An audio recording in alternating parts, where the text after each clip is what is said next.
Hey guys, Mr. Simonini here. This video is about how to solve quadratics in standard form and how to solve it in vertex form. Now you're going to notice you're going to only have to do 1 through 4. 1 and 3 is standard form. The reason why it's standard form is because you have a, you have a B, and you have a C. Now if you notice, there are R's instead of X's. If you want to replace the variables of X's instead of having random letters, you can do that. Up to you, does not matter. But again, in this case, it'd be like the R intercepts, or you're solving for R. But if you want to change it to X, that's fine. I'm not really picky with that. But anyways, again, use quadratic formula whenever it's in standard form.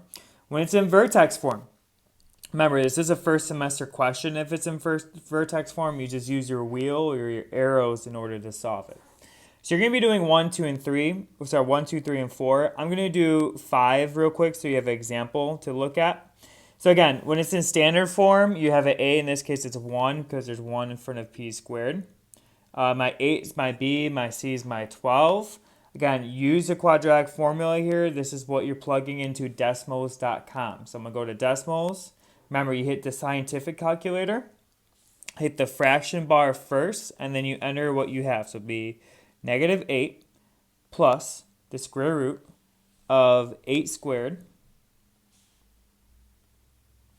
minus 4 times 1 times 12 all over 2, what was my A? 1, right? 2 times 1. I get an answer of negative 2. Don't forget your plus sign before the square root symbol. So if you're not getting that, just don't forget your plus and minus. But anyways, this is going to be negative 2. And remember, it's plus or a minus, right? So now I have the plus done. Now I have to do the minus. So you can just keep this in there. Just go change your cursor, change that plus to a minus, and you should be good to go. Negative 6 is my other answer. So again, as you can see, use the quadratic formula in order to solve an equation that's in standard form. Again, the reason why we cannot do arrows here is because there's 2 p's present, or in this case, if you want to think of them as x's. We cannot combine them. We cannot do arrows, so there must be another method, and the other method is this formula.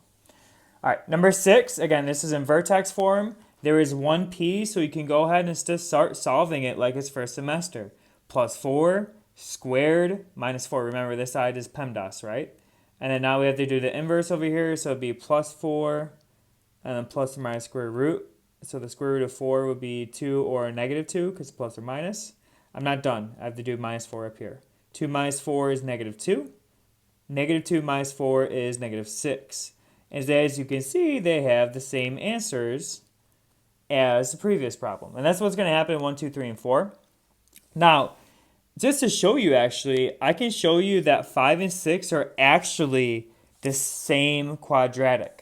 Because for example, if I was going to graph this in decimals.com, I have the first one graph right there, so number 5, the one I just did with you. That's the graph of x squared plus 8x plus 12, again, which is the same thing as this guy right here, right? But instead of x's, instead of p's, I have x's. It doesn't matter.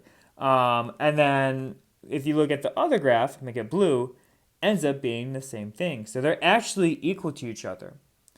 Wait, how can 2 different looking equations be the same thing? Well, let me just show you that real quick. Again, this is something you don't need to do, but I just want to show you real quick why. Question, why is this true? Why does p plus 4 squared minus 4 equal p squared plus 8p plus 12? Well, I don't know if you remember, before break, we actually, again, you can actually rewrite this. We can expand this. Remember, this means you have 2 of those. So if you were going to prove this, you write it out twice, and don't forget you have that minus 4 outside. You FOIL, first, outside, inside, last. So this equals p squared plus 4p plus 4p plus 16. Don't forget to drop down your minus 4. And that equals p squared plus 8p plus 12. Now again, you don't need to do this on the homework today, but I'm just showing you, hopefully you're making a connection that, hey, you can have 2 different looking quadratics actually be the same thing if you expand it out like I did here. Anyways, a little tangent right there. What you're going to be doing is number 5, number 6, sorry, You don't need to do 5 and 6. So you're going to be doing problems like 5 and 6. The ones that you are doing are going to be 1, 2, 3, 4. So again, quadratic formula for 1 and 3, arrows for 2 and 4. Please let me know if you have any questions. Thanks.